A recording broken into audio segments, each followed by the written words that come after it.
Bismillahirrahmanirrahim. Assalamualaikum warahmatullahi wabarakatuh. Channel semuanya, ini ada yang live, ada yang tidak live. Ada channel ini ada banyak channelnya. Greeting to all Indonesian citizen, 280 juta Indonesian people yang kita cintai bersama. Saya Dr. Tifa bersama dengan sahabat saya yang jauh di belakang sana, Rizwan Syarifar, bersama dua penasihat hukum saya yang luar biasa, Bang Jahmada Girsang, SHMH Simet, ya. Dan sertifikat mediator dan Adinda Dr. Fadli Nasution SHMH. Ini keduanya adalah penasehat hukum dari Barisan Pembela RRT, Roy Respondiva, ya. Nah, pada hari ini saya mau dapat pelajaran dari mereka berdua tentang apa yang kami hadapi sekarang ini. Hal-hal yang menurut saya bukan hanya saya sebagai tersangka yang bertanya-tanya, tapi juga pasti masyarakat seluruh Indonesia nih, Bang. Abang berdua ya. Karena pertama gini, supaya masyarakat Indonesia tahu bahwa sampai dengan tanggal 12 Januari 2026,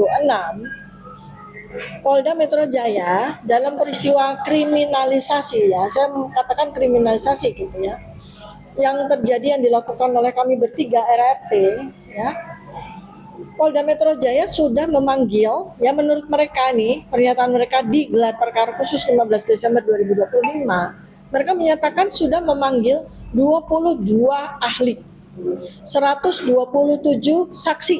Nah, kami dari pihak yang terlapor, dari tersangka, sampai dengan hari ini tidak pernah satupun dari saksi dan ahli yang sudah kami ajukan itu dipanggil, ya. Belum sampai dengan 15 Desember 2025, tidak ada satupun ahli-ahli maupun saksi-saksi dari pihak kami itu dipanggil untuk diperiksa. Artinya 22 ahli itu tidak berasal dari kami. 127 saksi tidak berasal dari kami. Nah, ya kan? Ini kita kunci dulu nih 15 Desember 2025. Dan 709 bukti. 709 dokumen. Ya. Dan 17 alat bukti. Alat bukti barang bukti ya? Barang bukti ya. Nah.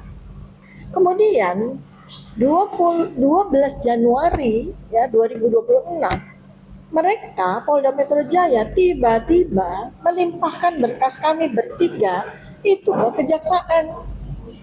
Padahal 13 Januari 2026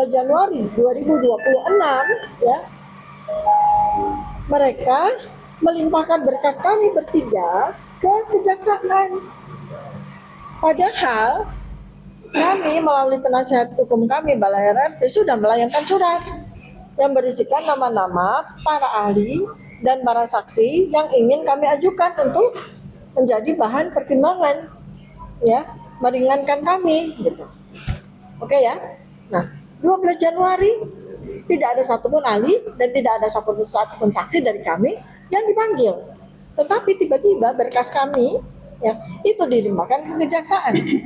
Artinya, yang menurut bahasa saya adalah Polda melempar mangga mentah yang dikarbit ke kejaksaan. Ibarat kata kejaksaan seharusnya menerima mangga matang pokok yang sudah langsung bisa diproses.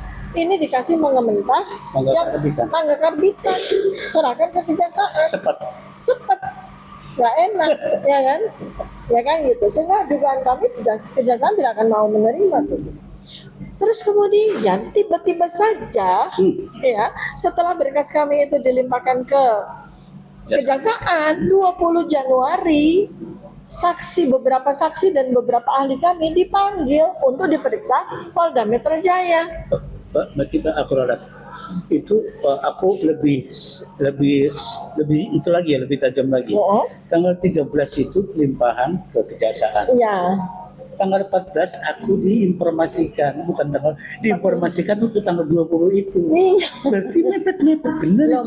Makanya artinya mereka sekarang ini ya sekarang ya, ketika 3 dari sekian banyak ahli yang sudah kami layangkan surat itu bisa hadir ya, Profesor Tono Saksono, Profesor Zainal Mutakin dan Profesor Henry Subiakto ini sedang dalam rangka diperiksa ya. Jadi saya membayangkan mereka menulis itu dengan apa di meja. Nggak pakai kertas gitu. Kenapa? Karena berkas kami itu sudah dilemparkan ke kejaksaan. Lalu mereka diperiksa itu nulisnya pakai apa? Jadi itu di mana? Nah makanya itu saya mohon nih abangnya berdua berikanlah pelajaran kepada saya yang fakir ilmu hukum ini ya, yang tapi terpaksa mau tidak mau harus belajar hukum ini kepada abangnya berdua. Itu apa saja yang dilanggar itu sama Polda Metro Jaya? Baik, aku dulu ya. Ya silakan. Izin siap, Profesor Tony. Fadli, kembarannya Tony. Salah ucap terus aku, Dokter Fadli Nasution. Tadi Mbak Tiba kasih introducing ya, pengantar cukup bagus. Pertama saya mau katakan RRT, Roy Risman dan Tiba, selain peneliti, pengetahuan hukumnya juga sekarang berimbang dengan kami. Penasihat hukum, benar. Karena satu mungkin ya kemampuan knowledge-nya, IQ-nya ya, karena teknorat semua, teknik semua. Kalau kami orang hukum ini kan hafalannya nggak Padli. Ya. Jadi dibandingkan dengan orang yang dokter benar ibu, matematis banget, apa yang kami jelaskan secara hukum itu sekali saja mereka nangkap. Sementara dari mereka jelaskan berpuluh-puluh kali begitu nangkap, akhirnya nggak tidur-tidur, menghafal terus. Itu satu penghargaan saya kepada RRT. Memang kami kuasa hukum ini harus juga mengimbangi istilahnya. Tapi sore ini kita bicara tentang domain hukum ya. Betul. Yang seperti di kata pengantar dari Mbak Tiba, Dr. Tiba, yang fokus kita adalah mulai dari pelimpahan berkas ke kejaksaan tanggal 13 Januari 2026. Ya berapa hari lalu lah. Sekarang tanggal 20 itu, seminggu lalu. Kan gitu ya, seminggu lalu. Lantas yang menjadi pertanyaan bagi kita sampai sekarang adalah tanggal 14 atau 15 ya, saya kurang lupa itu, tapi mepet. Saya sudah diinformasikan oleh penyidik juga bahwa ada panggilan atau undangan untuk ahli yang kita ajukan sebelumnya, baik saksi yang sebelumnya. Dalam hati saya kalau P19 pengembalian berkas yang tebal itu tidak mungkin dipelajari satu hari ya. Tapi kan gitu ya, kita jangan libatkan dulu Mbak Tipa untuk menganalisa itu. Dia nggak tahu berkasnya itu menurut saya minimal segini. Oh gitu ya. Itu 2 orang kok. Satu orang aja ya segini. Ya, kali 3 RRT kan bisa segini. Dibaca dalam tempo 1-2 kali 24 jam nggak mungkin, nggak make sense. Itu berapanya Rismon aja segini. Belum lagi Mas Roy lebih tebal lagi karena telematika gitu. Jadi yang menjadi pertanyaan atau keanehan bagi kami, sementara berkas sudah dikirim kejaksaan, ahli kami belum selesai. Belum, bahkan satu pun belum dipanggil. Belum di BAP bahasanya. Belum di BAP. Memang 15 Desember 2025 ikut serta dalam gelar perkara. Itu Profesor Lido, Profesor Tono dan Didit. Ya, Pak Didit. Tapi itu hanya keterangan di gelar perkara. Bukan tapi BAP. belum dituliskan dalam BAP. Karena nanti saksi ini kan juga ikut ke pengadilan. Ya kalau tanpa BAP nanti apa yang dibacakan jaksa? Apa yang menjadi lampiran dari jaksa? Itu satu. Nah, jadi itu satu ya mengenai RJ kemarin. RJ. Mengenai pelimpahan berkas itu sampai sekarang kita masih question mark ya, artinya masih pertanyaan. Kita bukan soal ngaco-mengaco, tapi kita kan ada alur hukum. Ya, gini Bang, saya tangkap ya. Silakan. Saya tangkap. Jadi kan harusnya nih berkas dari Polda Metro Jaya dilimpahkan ke kejaksaan. Itu P berapa tuh? P21. Ini P21 nih. Ya, ke sana pelimpahan lah. Pelimpahan itu P21 ya. Pelimpahan P21. Nah, terus tiba-tiba ya ini tanggal 13 Januari, terus tanggal 15 Januari ya surat permohonan pemeriksaan saksi dan ahli kami baru direspon sama Polda dengan pemanggilan di tanggal 20 Januari sekarang ini. Tanggal 15 itu. Ya, artinya nih kalau kita bicara dari aspek hukum, kelaziman hukum, berarti jaksa dalam waktu 1 hari ini mereka sudah mengembalikan berkas kan? Karena mereka mengatakan kepada Polda, jadi 13 Januari mereka memberikan berkas segini, sama jaksa dibaca sehari, non action. kemudian mereka balikin lagi ke Polda, Ya. gitu kan ya? Karena apa? Karena mereka menemukan bahwa kami kekurangan karena Petunjuk bahasanya. petunjuk ya. Tapi enggak kan? Ya kan itu tidak mungkin Ya. kan ya. Artinya apa tuh? Bang Fadli, silakan tambahin teman saya. Tadi P21 ya? Tolong dengar kalau dari penyidik kejaksaan. P berapa tuh?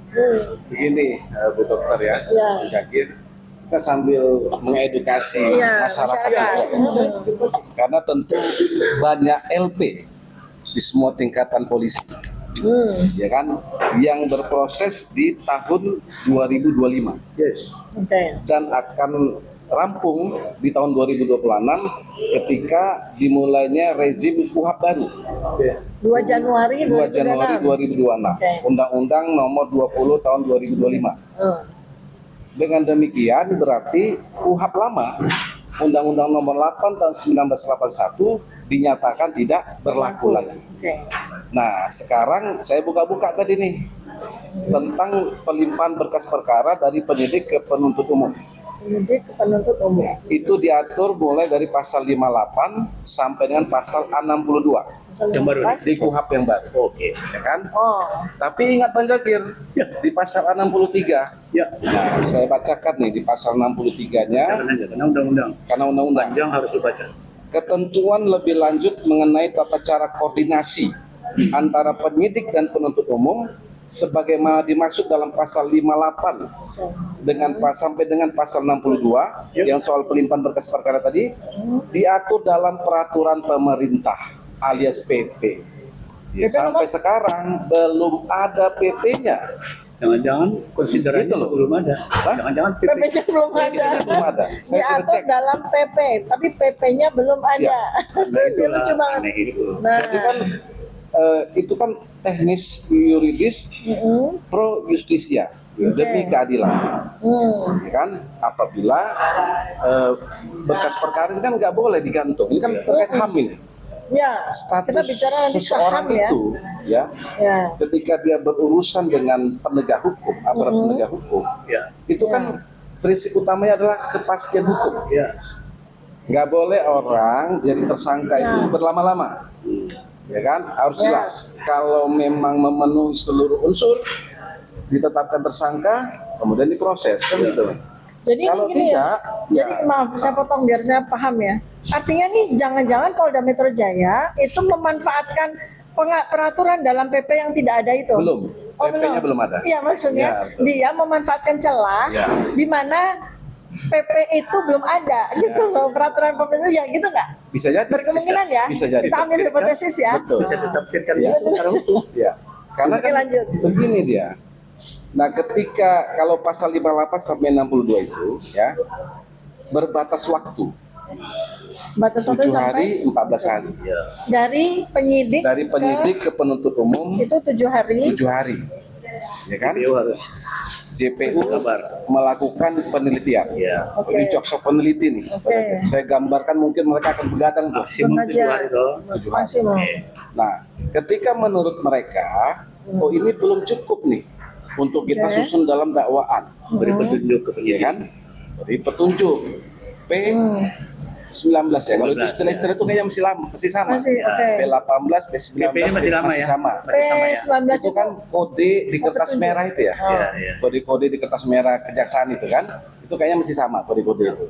Nah, kemudian dalam 14 hari penyidik harus melengkapi apa yang ditanya oleh jaksa peneliti. Oke. Kan gitu. Ini namanya apa? Kalau dia 14 hari itu balikin lagi ke Dibalikin lagi. artinya namanya P apa? P19 belum lengkap berarti. Kalau ini yang 7 hari yang ini balikin P19. P19, Ini ya. masih P19 nih. Oke. Masih dalam tahapannya. Toeng balikin Tahap toeng satu itu namanya P19. Ya, Oke. tahap satu. Nah, Tahap 1. dalam waktu 14 hari penyidik ini harus memenuhi apa yang diminta oleh penuntut umum. Ya. Gitu. Karena kan balik lagi ke prinsip nggak bisa membuat dakwaan itu salah baik secara material maupun formil. gitu loh. Jadi kalau di zaman dulu itu Bang Jagir, dakwan itu kan harus jelas dia identitas, jelas. dibaca dengan di dalam sebuah persidangan Hukum lah ya. ya. Tidak boleh. Di zaman-zaman Belanda dulu itu kan itu loh prinsip dakwan. Obskur soalnya. Berarti Bisa obskur. berarti dakwaannya obskur dia Bisa apa namanya, kalau eksepsi ya kan bisa ditolak atau tidak dapat diterima kan begitu. Ya. Nah, Ini kan mondar mandir. benar mandir. Pasal ini tidak memberikan batasan berapa kali mondar mandir. Harusnya dalam peraturan Pemerintah yang tidak ada ini Ya. kan harusnya. Tapi pasal-pasal itu tadi ekspos gelar perkara. Gelar perkara antara penyidik dengan penuntut umum yang dihadiri pengawas masing-masing. Oke. Irwasda atau Irwasum Irwasum, atau Irwasum. jaksa pengawas misalnya gitu di kejaksaan ada disebut tadi di situ, ya kan?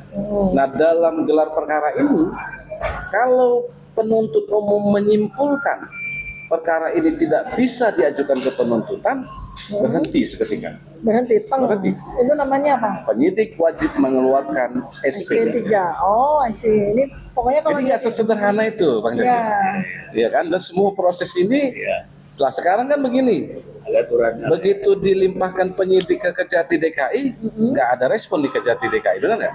Ada nggak berita-berita loh? Iya, Nggak ada. tahu itu. Iya macam Mereka sedang 7 hari ya melakukan penelitian nih Iya kan? ceritanya kan gitu. 7 hari itu nggak disebut hari kerja ya? Iya. 7 hari ya, berarti kalender. Dari tanggal 13 Ya. kan. Sampai hari ini tanggal 20 kan? Ini 20 Berarti, nih. ya. Ah. Nah, nggak disebut Kejati lengkap atau apa, nggak ada. Nggak ada berita, sama sekali. Berarti kan aturan tanggal 20 sudah ada Tapi- kabar dari Kejati ya. Iya. Ah. Ternyata penyidik membuka ruang bagi tersangka menghadirkan ahli hedecat. Artinya apa itu tafsirannya? Artinya berkas itu terbuka lagi di sini untuk dimasukkan lagi BAP ahli tadi. Oh, artinya gini. Artinya ini kita bicara hypothetically ya. Iya. Bahasa Jadi eksak berdasarkan bahasanya pengalaman gitu. praktek lah, Iya, Bang Jagir ya. artinya ini bahasa eksak saya secara empirical based berdasarkan pengalaman bahwa karena kita tidak sama sekali nggak mendapatkan data dari JPU, apakah 7 hari ini mereka sudah melakukan penelitian sehingga tanggal 20 Januari itu dibuka lagi windownya Iya. kepada Polda dikembalikan. Artinya hypothetically mereka sudah melakukan pengembalian berkas itu. Apa istilahnya Mbak? Hypothetically. Oh iya, itu istilah neuroscience. Tidak boleh seseorang diperiksa mau sebagai saksi ataupun tersangka di luar berkas. Artinya, Itu melanggar artinya 20 Januari ini Polda sudah menerima berkas kita yang dilemparkan ke mereka, Balikin. ya kan saya bilang terserah saya kan dilemparkan itu dari Polda itu di tanggal 13 Januari. Ya, mereka Polda sudah berasumsi bahwa berkas itu pasti dibalikin. Oke. Ya nggak, sehingga Ya, soalnya begitu, asumsi lah ya. sehingga mereka mengundang Mendahului. mengundang. Jadi mereka mendahului di tanggal 15 merespon surat kita. Daripada ditegur kejaksaan duluan, ya wes lah, panggil aja. Kebetulan saksi itu yang kita sudah ajukan waktu gelar perkara khusus, dan beberapa hari kemudian saya ajukan lagi 3, yang termasuk Bang Rocky dulu. Jadi saya tahu ya, memang rekan rep Adli, kita tidak bisa menduga dulu. Kita hanya bisa menduga Iya, berasumsi karena tidak based on letter dari Polda ke kita selaku tersangka. Umpamanya, katakanlah bisa nggak dalam 2 hari ke-19? Bisa. Kalau mereka itu belajar ini itu tidak pakai istirahat dan melibatkan mungkin 20 jaksa. Wah, ini kekurangannya, inilah. Oh, kekurangannya periksalah ahli dan saksi itu. Tapi nggak make-sense rasanya ya, karena begitu tebalnya berkas. Saya belum pernah lihat berkas, tapi karena program ini begitu serius, ya kan dari pelapor juga berkasnya digabung kan, dari masak aja 709 dokumen, belum lagi alat bukti. Oke, let's say artinya gini, nggak mungkin rasanya itu pernah P19. Nah, kalau tidak P19, inilah yang tadi dijelaskan oleh rekan Fadli, berarti ada sesuatu. Nah, menurut saya begini. Apa tuh? Kita berasumsi Ya, aja kita kan? akhirnya berasumsi. Iya, kita berasumsi. Hari ini kita ada di Polda ini mengantarkan ahli kita 3. Ya. Profesor Tono, Profesor Zainal Mutakin, Henry, Profesor dan Zainal. Itu pakar-pakar banget. Dan informasi dari dalam baru berlangsung seperempat lebih. Apalagi Profesor Henry dia minta, kalau nggak salah minta 2 hari. Ya, 2 atau 3 hari. Udah duduknya aja sambil bersila nih, saking asiknya dia menulis. Artinya rekan Fadli, kita sama-sama yang mengawal bertiga ini ya, kita taat hukum ya.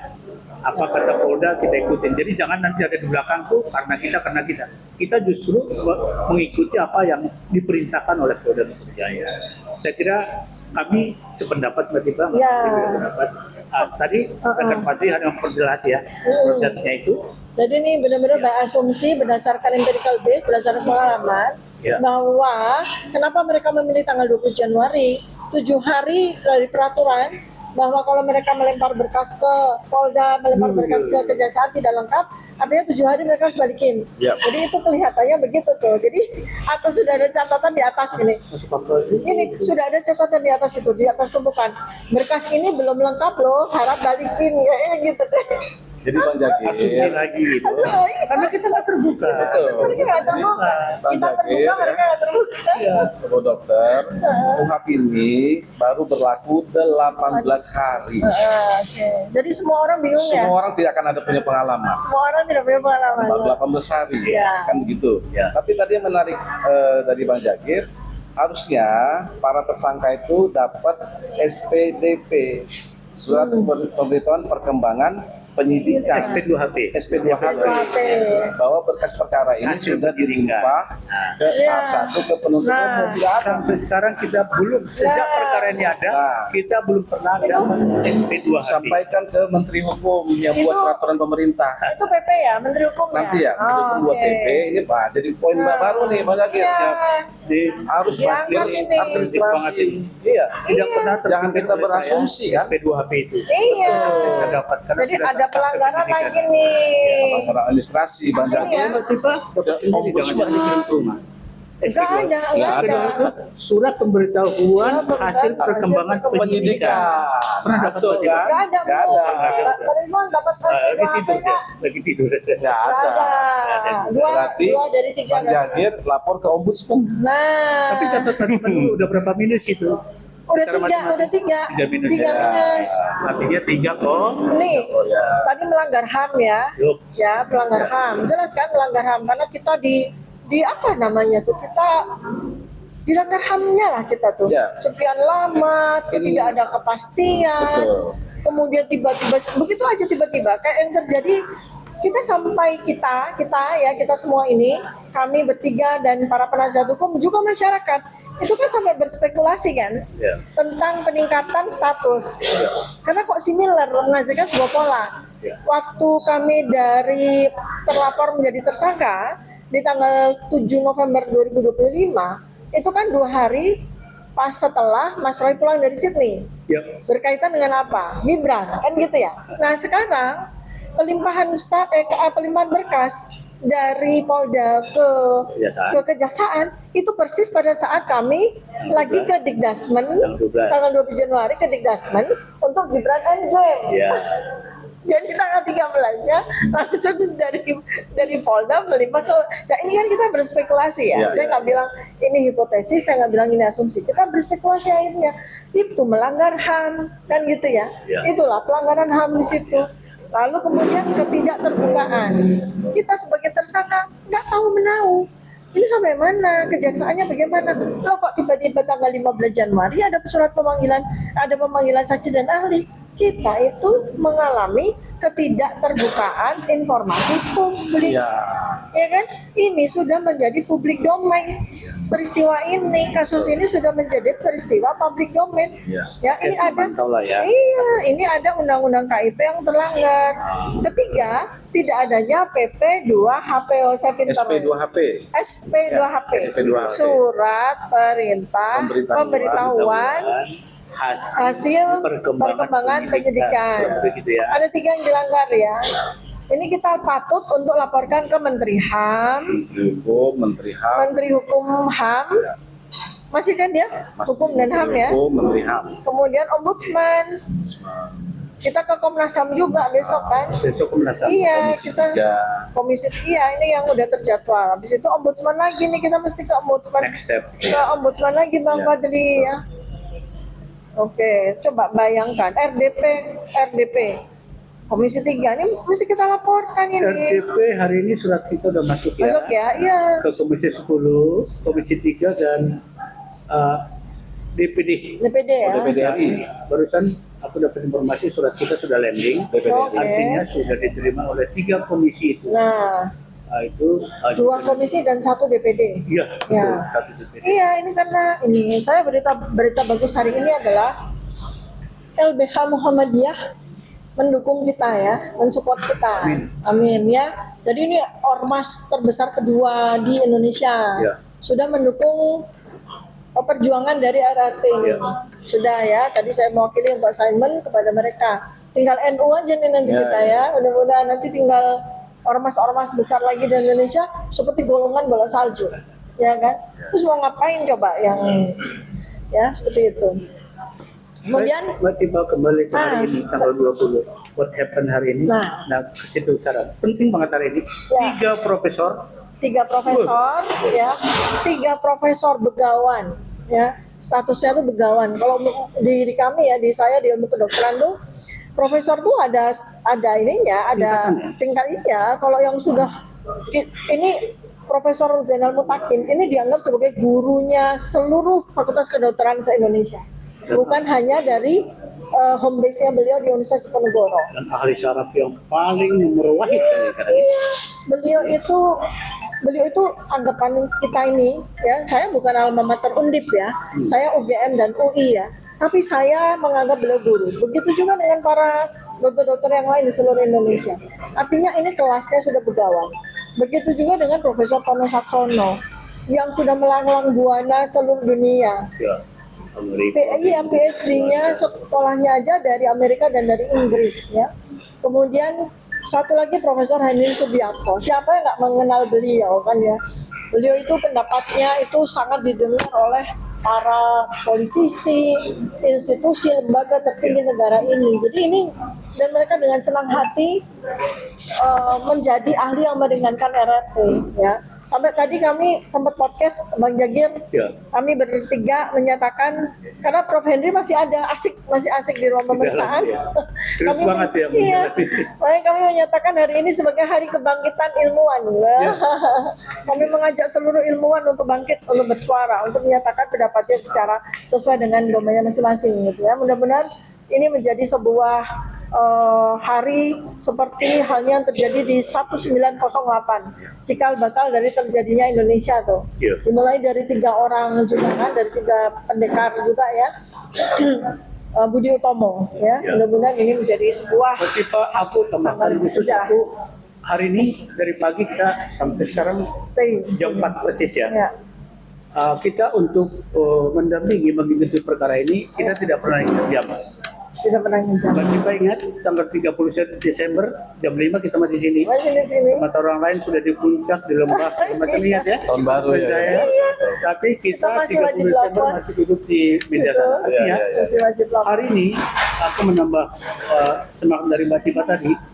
3 ahli yang turun hari ini dengan semangat luar biasa. Ya, Profesor Tono Saksono, ahli digital image processing dan yang lain. Atribusinya banyak. Banyak sekali.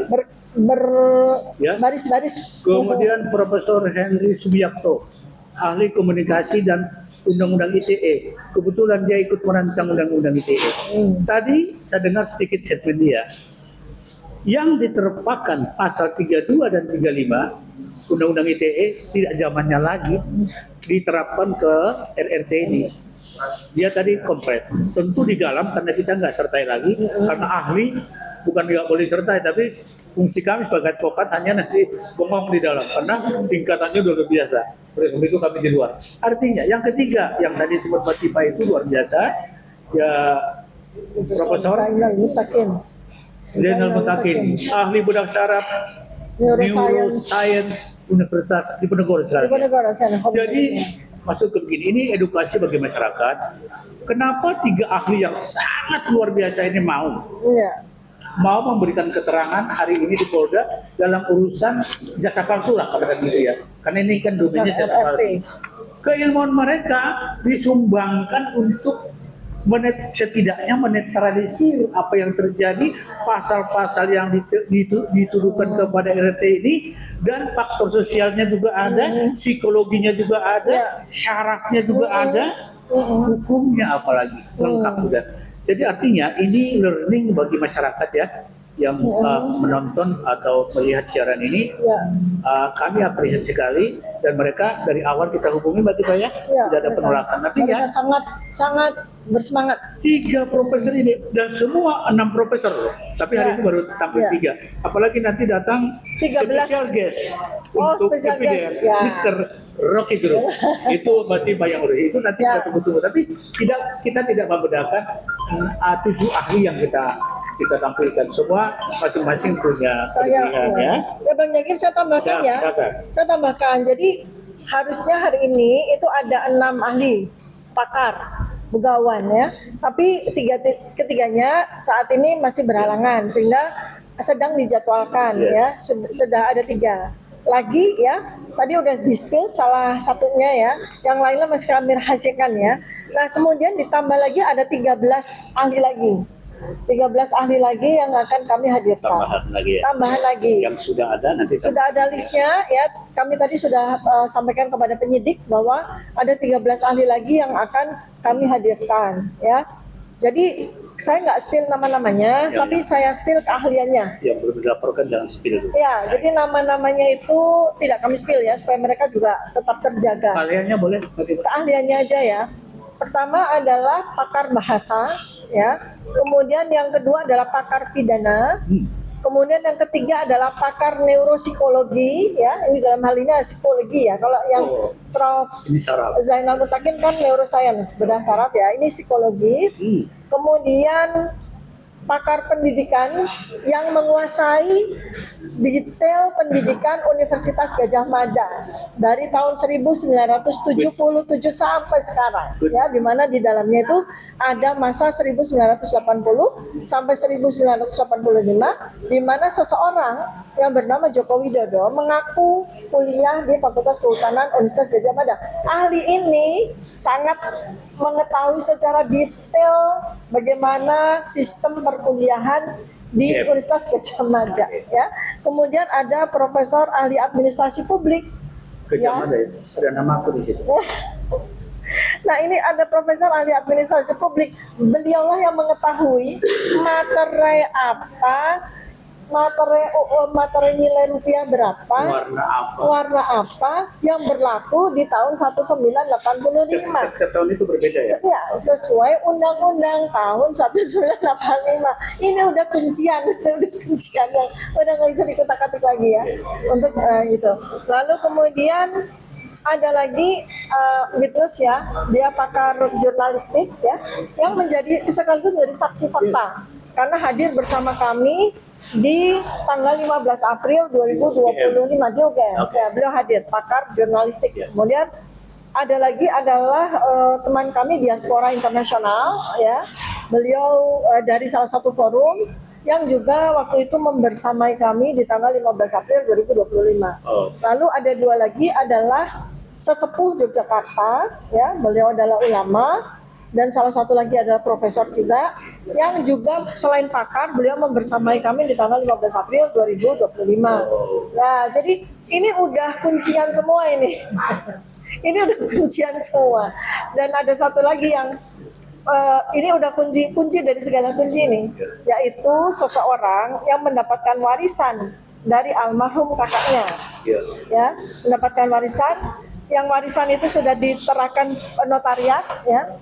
Beliau mendapatkan warisan dari salah satu warisan dari yang sangat berharga dalam kasus ini adalah ijazah asli dari Fakultas Kehutanan UGM tahun 1985. Udah di situ dah. Dan itu yang ditampilkan kemarin di pengadilan Mas Taufik ya? Ya, CS. ya. Itu saya ijazah tersebut dan transkrip tersebut. Amar, tolong ambilin yang ijazah yang kemarin. Ada. Oh ya, ya. Oh ini Saya ada. bawa kemana-mana. Ini alat saya untuk ini lebih Ini tebal. saya mau tunjukkan sesuatu yang nggak bakalan bisa dimasukkan. Karena Tapi Mbak jangan dipegang, jangan disentuh ya. Oh, iya, Oh, bagaimana caranya kalau nggak disentuh gitu gimana? Terbalik. ya, ini replika ya, ini replika. Itulah. Ya, ini namanya replika ya. Ini replika, aslinya ada di tempatnya ahli waris tersebut ya. Ini replika dari ijazah asli Fakultas Kehutanan Universitas Gadjah Mada. Ya. Pada beberapa bulan yang lalu, saya hadir ke rumah beliau, memegang betul dengan setidaknya 2 dari panca indera saya, yaitu mata dan takil ya, sentuhan ya. Saya menyentuh ya ijazah yang sangat indah dan sangat berharga, asli, dan seketika saya mengetahui bahwa inilah ijazah yang betul-betul asli. 3 hal sudah di-spill sama Mas Roy dan diteliti juga sama Mbak Rismon. 3 hal ya yang utama, yaitu satu adalah watermark ya, ada watermark yang sangat jelas. Ini replika, jadi kalau yang asli jelas sekali ya, usia 40 tahun tapi masih sangat jelas. Kemudian ada emboss ya, emboss itu adalah cap ceklok ya, cap ceklok yang ada gunanya, ini bukan hiasan. Ini ada gunanya. Jadi emboss atau cap ceklok ini mengunci tanda tangan rektor ini. Dan tembus ke belakang. Tembus ke belakang ya, ini kalau replika jadi nggak tembus ke belakang. Nah kalau yang asli tembus ke belakang. Udah dari 2 itu aja udah susah sekali untuk dipalsukan ya. Nah, ya jadi 1 watermark kan yang sudah di-spill ya. Kedua adalah emboss cap ceklok ya. Kemudian yang ketiga adalah lintasan stempel yang jelas sekali. Ya, jelas sekali. Nah, ada satu lagi yang mau saya tambahkan yang belum juga disampaikan oleh semua orang ya, yaitu soal syarat foto. Syarat foto untuk wisuda itu ada jelas sekali syaratnya.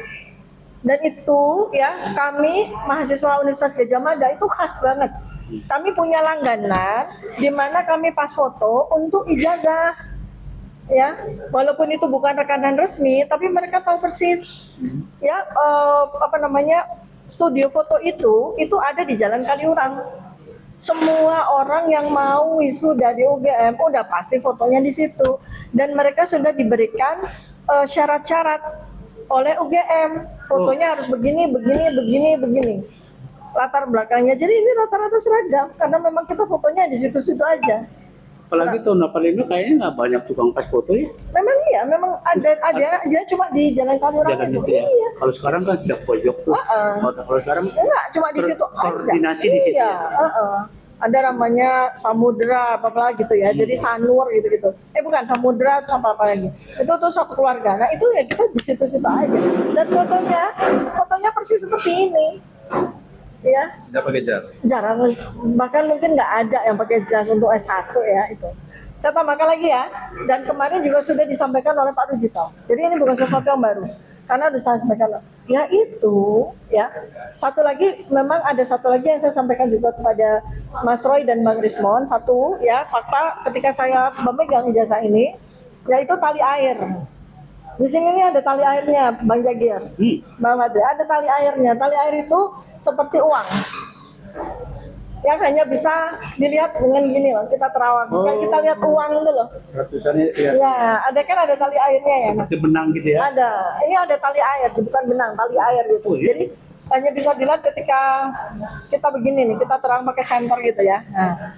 Terus satu lagi, ada hologram. Nah, saya nggak sebut hologram ada di mana. Ada hologram. Dan hologram itu ya, ini kalau ijazahnya begini, kita senterin dari belakang, itu muncul pendarnya. Nah, itulah yang bikin ijazah Fakultas Kehutanan UGM itu nggak bisa dipalsukan. Ya, nggak bisa dipalsukan udah deh. Mau sekali berapapun tuh nggak bisa dipalsukan karena memang Universitas Gadjah Mada adalah salah satu universitas terbaik di Indonesia. Berarti Pak, Ya, jadi mereka itu pasti bikin ijazah itu nggak main-main. materai setiap angkatan beda ya? Materai, bukan setiap angkatan. Enggak, kalau kemarin di Pengadilan Solo itu ada yang biru, ada yang merah. yang angkatan 85 setahu saya yang asli merah Hijau, ya. Sementara yang itu biru ya. Nah, sebenarnya ada Bisa dijelaskan itu? Ya, saya jelaskan. Satu, sebenarnya materai itu mengikuti undang-undang. Oke. Ya, ada undang-undang, pasti nanti Bang Jaki dan Bang Fadri bisa lihat ya. Ada undang-undang dan itu sudah disampaikan oleh Profesor C. Ya. Beliau sampaikan bahwa Undang-Undang 1985 itu materai yang berlaku adalah Rp500 yang warnanya merah dan bukan hijau Rp100. Nah, tetapi pada beberapa universitas di UGM tahun 1985 itu masih berlaku materai warna hijau Rp100. Tapi untuk apa? Untuk ijazah sarjana muda, bukan ijazah sarjana. Dan karena masa tahun 85 itu adalah masa peralihan kurikulum, di mana sebagian dari fakultas di UGM itu sudah tidak ada program sarjana muda lagi. Tetapi ada yang masih punya program sarjana muda, sehingga memang secara administratif agak membingungkan. Ada yang pakai materai, ada fakultas yang pakai materai, ada fakultas yang tidak pakai materai. Ya. Tetapi fakultas yang memakai materinya baku gitu loh. Ini kan banyak sekali diskusi debat yang ada di sosial media. Oh, di UGM nyatanya ini punya saya atau punya kakak saya atau punya ayah saya nggak ada materinya. Tapi itu bukan kehutanan tahun 85. Ya, nyatanya di Fakultas Kehutanan UGM ada yang warna hijau itu sarjana muda. Nah, kalau ada di luar dari ijazahnya Joko Widodo yang bermaterai hijau, saya akan usulkan atau saya akan minta kepada Polda Metro Jaya untuk menyita ijazah tersebut dan melakukan uji forensik. Karena saya hipotesiskan bahwa kalau ada ijazah sarjana Kehutanan UGM tahun 1985 materainya warnanya hijau, berarti hipotesis saya, menurut keyakinan saya, itu ijazah palsu. 99? Belum 99 karena belum diteliti ya. Jadi gini, saya ulang sekali lagi, kalau ada ijazah sarjana Kehutanan UGM 1985 dengan materai warna hijau selain ijazah Joko Widodo, kita patut pertanyakan keasliannya. Bahasa hukumnya diduga palsu. Udah jelas, ini udah jelas. Ya, ini adalah ijazah asli. Ya, udah jelas ini adalah ijazah asli. Oke.